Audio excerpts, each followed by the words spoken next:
A word from Emmett Fox. Okay, the title is How Much Conviction? What do you really believe? It is as a man thinketh in his heart that matters, says the Bible. And this means the heartfelt conviction as distinct from mere formal assent.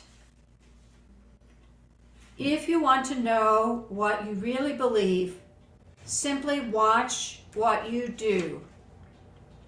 We always do what we believe, although we frequently talk differently. If you feel that you are not making the most of your life, change your beliefs. Your present beliefs must be wrong if they are not producing harmony and satisfaction. Start believing in health. Start believing in prosperity. Start believing in the Christ in those about you. Start believing that your own divine selfhood is rapidly unfolding. Act as though you believe these things, and the results will surprise you. And there's a scripture from the Acts of the Apostles, chapter 27, 23 to 25. For there stood by me this night the angel of God, whose I am, and whom I serve, saying, Fear not, Paul, wherefore, sirs, be of good cheer. For I believe God, that it shall be even as was told me.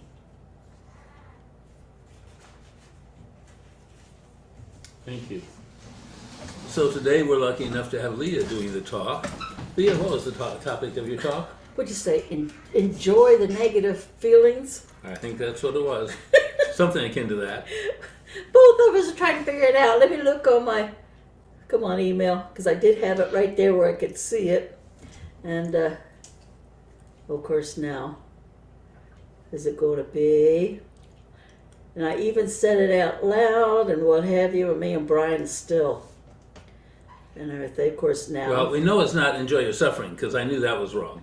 No, it's enjoy your negative feelings. There we go. Yeah. Enjoy your negative feelings. Okay, so talk to us. Okay. All right, I started out, it's still what I want to talk about.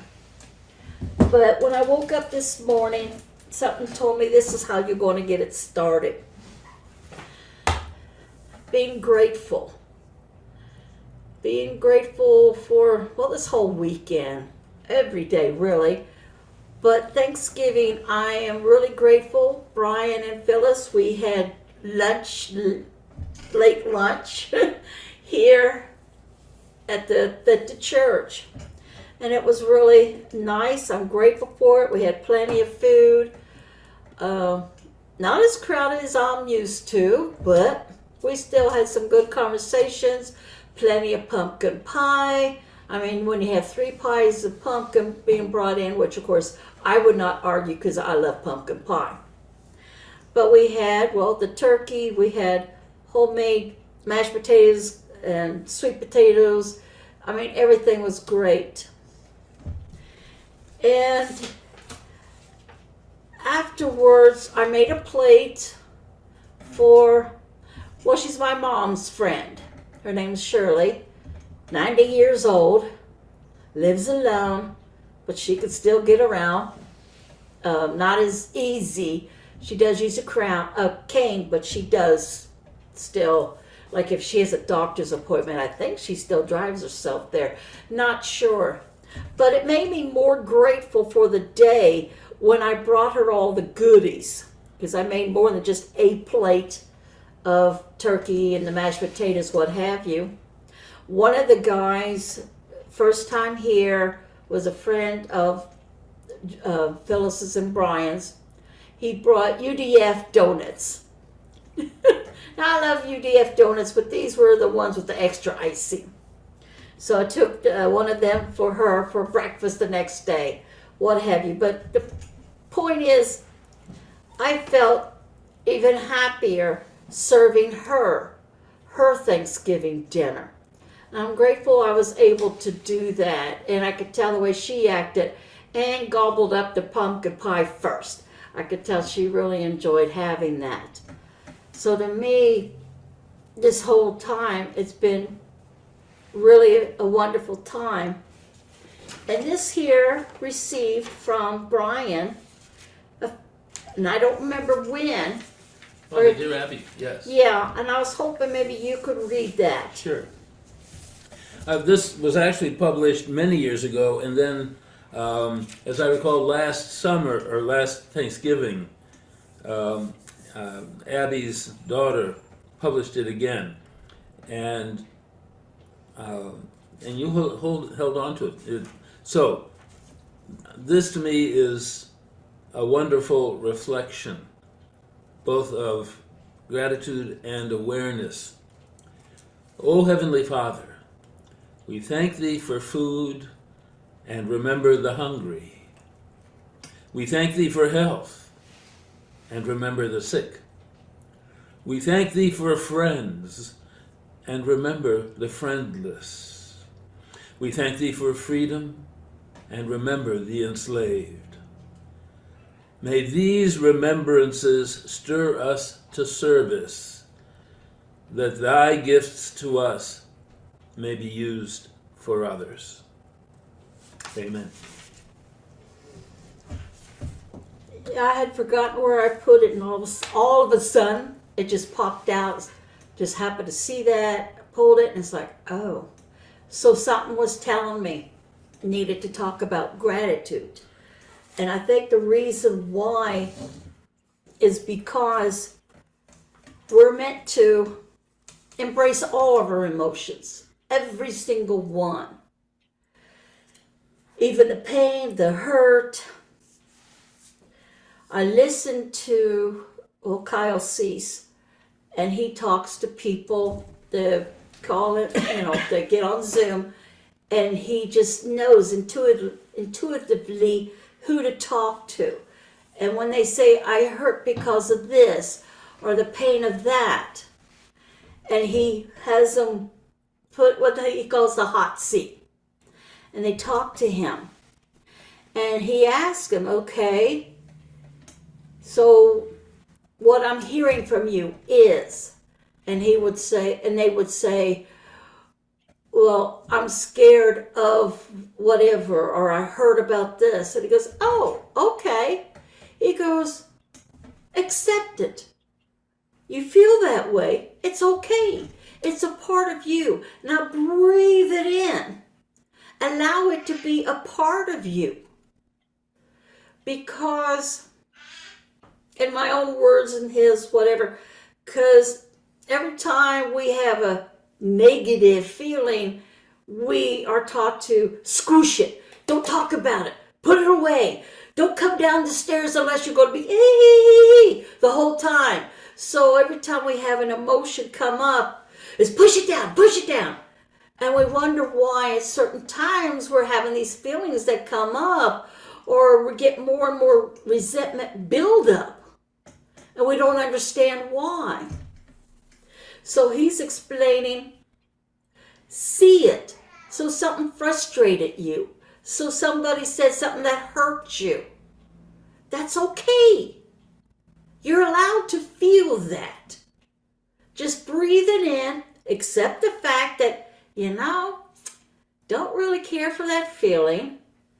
This triggered it. This made me feel this way because of this and that. Okay, get that.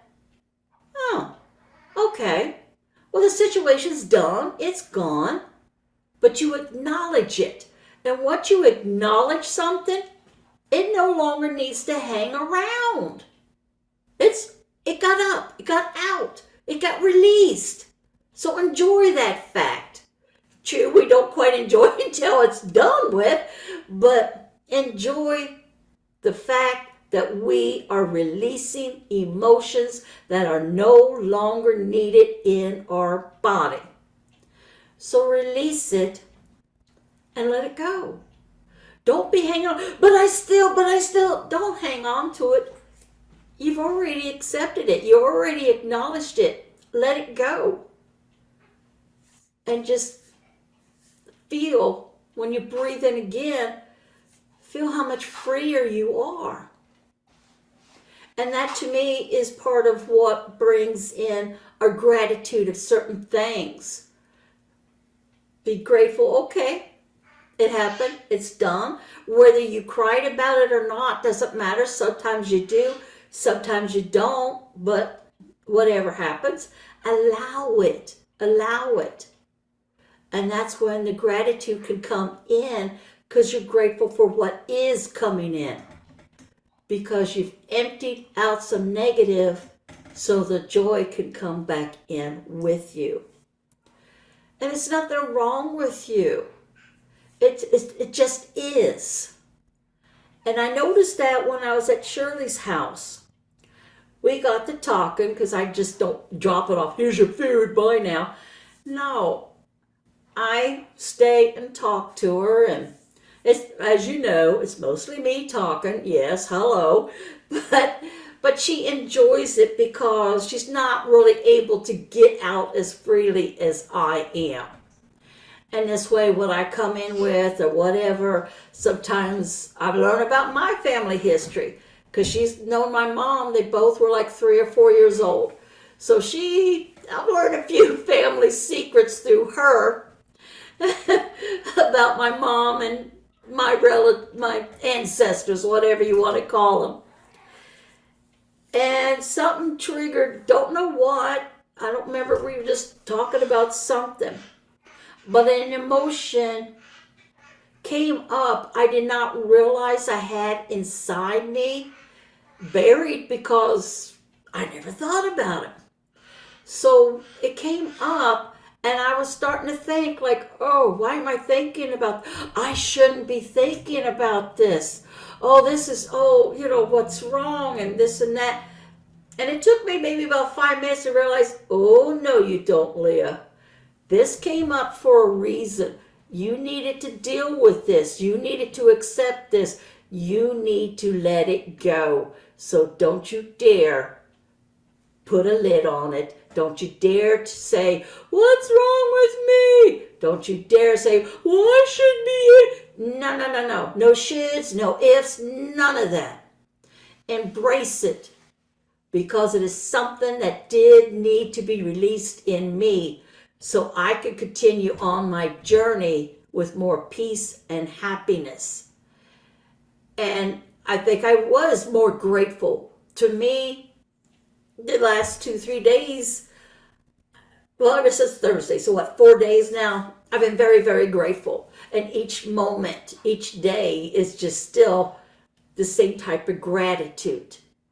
So to me, it is important to be grateful. So when you do have something comes up, you've got other things to be grateful for. You're able to receive more of that. Okay, another thing about that is, because it does, okay. Because even, Matt Kahn says, what are you avoiding? Trying to push it down. Saying to yourself, that's bad to think unhappy thoughts. No. Again, you ignore your thoughts. Good or bad, you ignore them. Trying to stifle them, stuff them, because even some people are afraid to even think of happy thoughts, which Brian probably could tell you. Yeah, there's some people afraid that, if I get too happy, what's going to happen to me? Because they were taught, you're happy, well, let's see what we can do about that. And so they've had to work on how to allow unlimited joy, unlimited happiness, unlimited living. We've had to deal with that. Abraham Hicks will tell you, embrace the contrast so you know the difference that helps you go towards what makes you happy. So if ignoring anything, how are you going to know what's good or bad for you? How are you going to know that this is the right path? How are you going to know? There are no mistakes. There's only lessons. There's only things to learn. No mistakes. So this, well, what if I do this? What if I do that? What if, whatever? Well, what if, whatever? I went through a channeling thing and I said, should I be doing this? And they're like, hey, you live forever. So whenever you get it done, you get it done. And earlier today, listening on Next Level Soul, medium psychic was saying, if you didn't get it done this lifetime, he was explaining that even if you live to 100 or even 200 years, he goes, there is never enough time to get everything done that you would like to get done. You just can't, because once you serve somebody, you are still serving. And how do you stop serving? Well, you don't. So there's always going to be somebody that needs your help. Somebody's always going to need you to serve them. So even if you do live till 200 years, there's still going to be someone you can help out. Someone you could serve, whether it's by a smile or a laugh at a good joke or whatever it is. So if they think, oh, I got to hurry up and do this and this, there is no such a thing as time anyway. So don't get wrapped up into that. Don't allow yourself, because we've been trained that, you should always be happy. Always look on the bright side. You should. And then you have the ones that went through like the Holocaust. It's like, oh, don't get too happy. You don't know what's going to happen. Ooh, something bad could happen. So you've got both sides. Again, you got one that doesn't want anybody to be sad. Then you got another side that doesn't want anybody to be too happy because you don't know what's out there. So you got that. So that's why you have to find what's good for you. One thing I want to talk about, this is what I really talked about at Toastmasters, and it struck a chord. And it had to do with, what if you get angry? So, what if you get angry? Who has never been angry in the whole entire life? There's something wrong with you if you've never, ever been angry. Something's wrong with you. It means you stifled it down. But then you were resenting the fact that you were not allowed to release anything.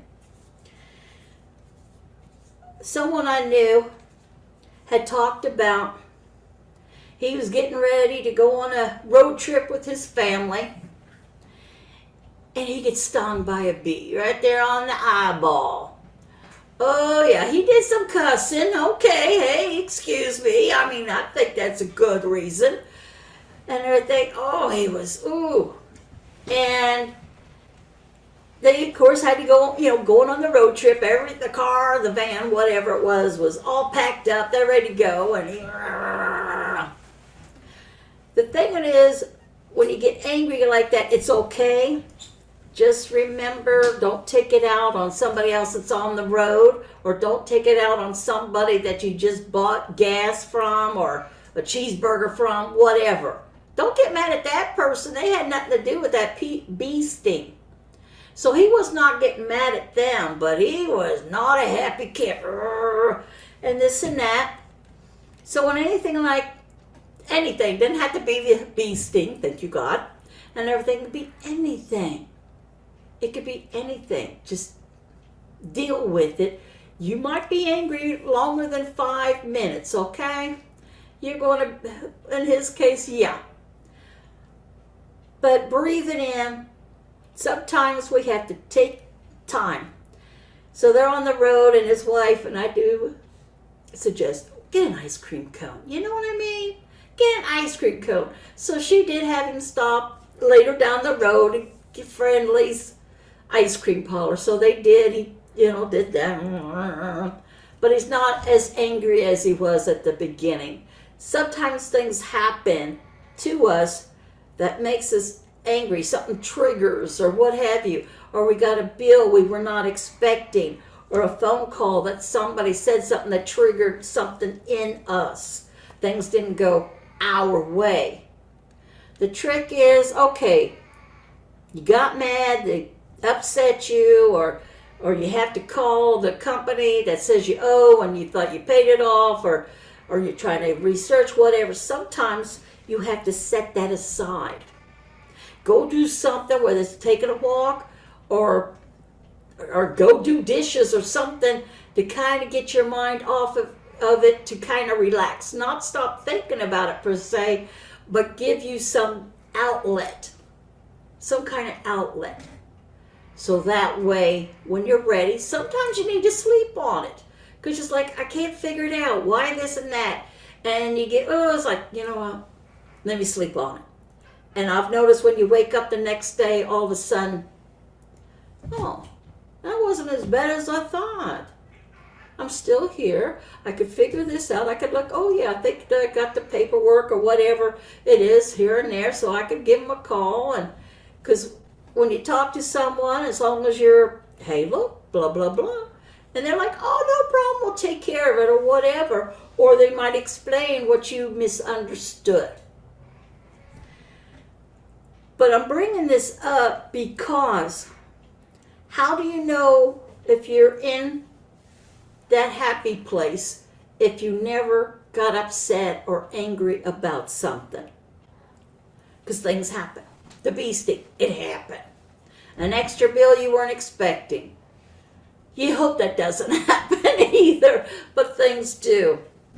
Well, anyway, I would say he calmed down some. He said he looked in the rear mirror and his boys were a little upset because they're not used to their daddy, whatever. His wife loves him enough that she's like, and suggests at the ice cream place, and he's like me, loves ice cream. Well, later that night, they got their motel room, and all of a sudden, his youngest son says, Daddy, I love you. And all of a sudden, his heart just broke open, wide open. Now, people can say, I love you, your kids, parents, whoever, whatever. You get that, and you do. But when you had such a rough day, and you've been acting like a jerk, and the kids got no control over you, and then one of them tells you how much they love you because you've calmed down enough they could, all of a sudden that love, that pure, innocent love, hits you harder than you expected. Because if you had not gotten angry about that bee sting or whatever it could have been, and then someone you really do love, when they say that after you've been acting like a jerk, it makes you pause. It makes you realize how strong that love really is. It fills you up even more. Because, you say, I love you kids, have fun at school. They're back, oh, I love you, blah, blah. But when you've gone through a very, very bad time, and then somebody turns around and says, I love you, your heart has to open. Unless you're hanging on to that anger, which is what you don't want to do. Enjoy your emotions, but don't cling on to the negative. Don't cling on. Don't hang them on. Don't say, oh, I got to live with this. No. And his heart just opened with that love. And so when he talked about the bee sting, it was like, yeah, this is what happened to me, blah, blah, blah. It was, and it was a funny story because the way he said it, the way he presented it, and what have you, and that's just it. It's meant to just make you more realize how much stronger love is. It makes you more grateful for having that child that loves you so much. You're grateful for his partner, his wife, putting up with him, and they're still together, what have you, and this and that. It makes you more grateful, more happy. And I was able to talk to my nephew. I had, the cataract surgery on the right eye a little over a week ago now. And my nephew was supposed to be there. We texted each other. And he goes, I don't have to be there till noon, right? I said, no, I got to be there at 8:45. So that morning, I'm texting him, saying, I'm leaving for the VA. I'll meet you there. Well, I'm here. Just come up the third floor. I'm texting this. He's not answering any of it. So they're prepping me up. And they go, who's coming? I said, well, my nephew. So I started to text him. I said, no, I better call him. My nephew, I called him. He just got he's got 2 girls, got the last one on the school bus. And I said, are you coming? And it's like, well, I thought you said I didn't have to be there at noon. I said, no. I said, get down here. He's like, okay. Now, I could have been upset about that, too. Oh, no one's here without me. Oh, what am I going to... Sheesh. I didn't need anybody there as far as I was concerned. They'd be putting me out anyway, so who cares? I wouldn't know if anybody was there or not. They're the ones that wanted somebody there, not me. But it's interesting, when I woke up, the first thing I said was, the perfect place at the perfect time. And sure enough, he got there 10 minutes before they put me out and took me away. And to me, that's the whole joke. I didn't need anybody because I already had myself, but I had my spirit guides, I had archangels or angels, whatever. I had God in my heart. Now, why would I be afraid? If I got God in my heart, I'm not alone. And like I said, if they're going to put me out, wake me up when it's all over with if I'm meant to be woken up. And that was one of the things they'll ask you to sign, whether you want to be brought back to life or not. Yeah, thank you. Brought back to life or not. And I'm like, well, let me think about it. I had to think about, do I really want to come back down or do I want to stay home? What's the rush coming back? It's kind of fun up there. And what have you. But he did arrive 10 minutes before they put me out and whatever. Came back. And to me, it worked in my favor. Very grateful because I had his undivided attention for 3 hours. So to me, that day was blessed. Now, if he'd gotten there too early, he might have said, well, do I have to stay the whole time? Whereas this time, he was there for the whole 3 hours. The reason why is because they didn't have a bed for me yet. And so, to me, that made me even more grateful for the time I had with my nephew. And what's so interesting about this is what he said. He was talking about the baby girls, 7 and 9-year-old. And the oldest, she's still whatever, but the youngest will accept it. He tells them if you're having a bad day or whatever, any kind of day, write it down. Draw a picture. First draw a picture, because the 7-year-old is only in 2nd grade, so she's still learning her words. And apparently she does write. He goes, yeah, you got to read it exactly as she spelled it, because she doesn't know how to spell all these words. So she's spelling it as she thinks it's spelled phonetically. So she's doing that. But I like what he's told me, what he tells them. Draw a picture, write your feelings down. And what made you feel better? Because what she did, she drew a picture saying she had a sad day at school. Came home, hugged her cat, feels better. I'm like, oh, that is so simple. That even a 7-year-old is doing this. I thought, and I thought, of course, I think my nephew's perfect. Let me tell everybody that now. I tell everybody he's perfect, okay?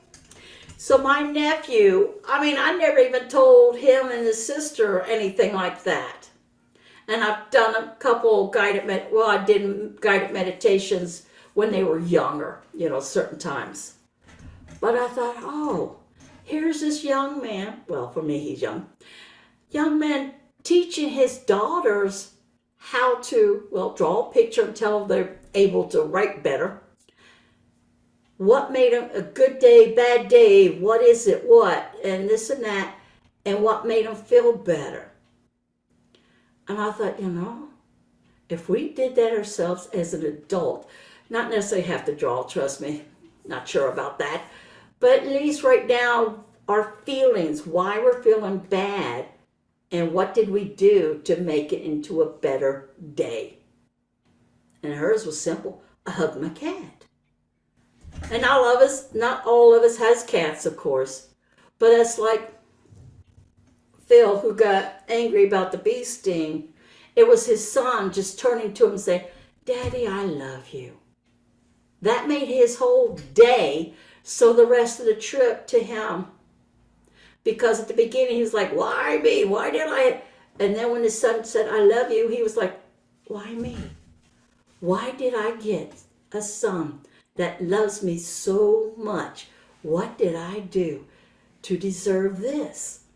And he accepted it, though. He allowed it. He embraced it and held that in his heart. Not the anger, but the love. So to me, I know I've been talking longer than I planned on. Sorry about that. But when you embrace your feelings, all of them, you make more room for gratitude, whether you're having a good day or a bad day. You deal with the bad, turn it around, and accept the gratefulness of all things. And that to me is embracing and enjoying all feelings, negative feelings included. Thank you. So, contributions, thoughts from anyone here? Actually, I want to mention one. What Lee is talking about, what Emmett Fox talked about, and what Emmett Fox has talked about in other readings goes right along with what Leah was talking about. He was writing this in the 40s and 50s, and here we are still using those thoughts as a reference. And for those of you who know Lift on Therapy, what we read earlier, that sure was Lift on Therapy. He was just so far ahead of his time. Any aspect of this that someone wants to comment on or share with?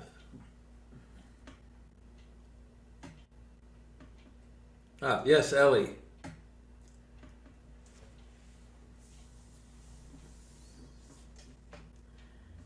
Yep, you're still on. Stop. Okay. You gotcha. I've noticed when you can embrace all your feelings, you get to see a different perspective. Take the word fool. You think of a negative connotation, but the flip side of that can be you're starting a new beginning or a new journey. Because, you're in that spot of, oh, I don't know what I'm going to do. What is this going to look like? Oh, maybe I'll just let go and let's see what happens. So it doesn't necessarily mean you're being foolish. It could just mean having that carefree attitude of, well, I don't know what this is going to do or lead to, but let's see. So you're changing that negativity or maybe even accepting it on a different level than what we've been taught by society to do. Thank you. Somebody else, Liz Loring. Leah, I really enjoyed that talk, and I like the reminder not to stuff it down, because when we don't acknowledge that we have what we call a negative feeling, God made us so that we could feel everything, and it's very important to feel it. And that's a great reminder not to stuff it down, because it's something that we're kind of taught to do in many situations. So thank you for the reminder. Thank you. Thank you, Liz. Somebody else with something to say? Yes, Karen W. Most of the time, I tell them not to stuff it, which is what we were kind of talking about, because most of the people are trying to dismiss it. And if I don't think about it, or if I'm constantly thinking about it, I say acknowledge it, write it. And then once you write it, or you acknowledge it, at least verbally, and state it, whatever it is negative, then you make a commitment. Okay, I didn't lose it. I put a date down. This happened then. And so if I want to know how I felt about it, then I can look because it's written, or I at least acknowledged it verbally, not to dismiss it, but to acknowledge it. And then after you do that, I make the choice to live in the moment. And the moment right now is I'm going to blah, blah, blah, watch TV, or I'm going to run the cleaner, whatever it is. So make the choice to live in the moment and to embrace the moment now is, and refocus by saying right now, no, I'm not going to think about that. The moment right now is, and I'm going to give 100% into the moment. And if it's running the cleaner, okay, after I run the cleaner, I'll resignate in the completed task and take satisfaction in that. The shoulder pat that I did good. I didn't feel like it, but I did, and it looks nice. So I'm giving myself a positive meaning and purpose by I got something accomplished. I dismissed the negative, and I'm getting into the moment and not allowing myself to be robbed of the moment. I chase the negative thoughts out at this point when I get involved with the task. That's all. Thank you. Anybody else? Lori. Oh, Lori, yes. Lori K. Yes, thanks. I am reminded of all of the years that I could acknowledge all of my dark emotions constantly, but I couldn't get into lighter ones easily. And so it's almost like it's a photo negative of that problem. And I just wanted to mention it because I know that the problem can be like Lea mentioned, you don't want to, I don't think she put it this way, but she was talking about you don't want to pitch your tent there. Yeah. And the other thing is that sometimes when I could acknowledge my emotions, I could acknowledge them, but only to a certain degree, and I couldn't let myself go deep into them. Like I couldn't let them flow through me because I was afraid of what would happen. So, but I appreciate so much the talk about how we really have to allow it all. And for some of us, that takes a few years to be able to acknowledge that. For everybody, I don't even think all of us manage to do it. You know what I mean? It's Well, certainly not 100%. taught. Yeah. No, but what I mean is those of us here, some of us have taken a while. Yeah, you still got some that are still hanging on to that anger. I'm just saying, like what you've learned, I've learned, and hopefully others, that we're learning that it's okay to have all the emotions, but learning how to acknowledge it and let it go. Yeah. It seems to me that if we take a look at the divine as all encompassing, that whatever emotion of the moment, if we deny that emotion, we're denying an aspect of the divine within ourselves. And the key is to let it be for the moment so that we're in the moment with the divine. And if this is an upsetting moment, well, go pet a cat. Go. But it's when we hold on to one another or deny one or another that we're at risk of creating greater separation between ourselves and the divine existence that is within us and around us. And I think that's what you were talking about, and what the sharing here has been about. Um, Anybody else with something, or shall we go into our Mark. silence? Mark. Mark? Okay, Mark. Question, comment, I guess, is I've been at that stage of acknowledging the quote unquote negative feelings, and it does help to break things up, I guess, but then I still feel like it lingers, and then it just feels like it's kind of like a shadow through me throughout the day, or the places that I have gone to. And I guess what I'd like to just kind of experience, just like, at least what I hear about emotions, and it's not to say I haven't experienced this, but emotions should flow. There should be a flow to them or something like that. And then it just seems like there's something that lingers. So I don't know if it's kind of more of a statement question, but it's probably been a bit of an albatross, and it doesn't have to be right now, but any wisdom is helpful. Karen with it as Wilker well. gave some good suggestions. I know I walked in late for the Yeah. talk, so, So- I'll go back and listen to the talk as well too. Well, what happened to me when I was at Shirley's house, these emotions came up, and I was talking to about her, blah, blah, blah, blah, and I felt bad that it's like, I'm sorry I unloaded this on you, I wasn't planning on it, and this and that, and then I start to feel that, ooh, I shouldn't feel, and it's like, well, wait a minute, Leah, this came up for a reason. And I noticed, even though it was like, oh, okay, yeah, something I need to, it's like, you know what, that is in the past, let it go. But even, that was on Thursday, of course, Thanksgiving. But I've noticed that even in the next 2 days, it will start kind of springing up, and it's like, ooh, you're trying to hang on to that emotion. You don't need to hang on to that. You need to let that go. So again, it's still a process that sometimes it takes time. It's not always okay, I'm cured. No, it's sometimes it takes 2 or 3 days to acknowledge it again. It's like, yeah, we've been through this. We discussed it. Yeah, it hurt then, but you know what? It no longer matters. It is what it is. You guys could talk after the service too. Okay, Yeah. thank you. We thank you, God, for having given us life and breath that we could come together today. We thank you for all the joys you've enabled us to experience this week, and any challenges that we had to face. You helped us get through them. We thank you for increasing our wisdom, for increasing our sense of belonging and love, for being together. We thank you for having given us the food we've eaten, the place that we're sleeping, and the tasks to serve on your behalf to make the world a better place.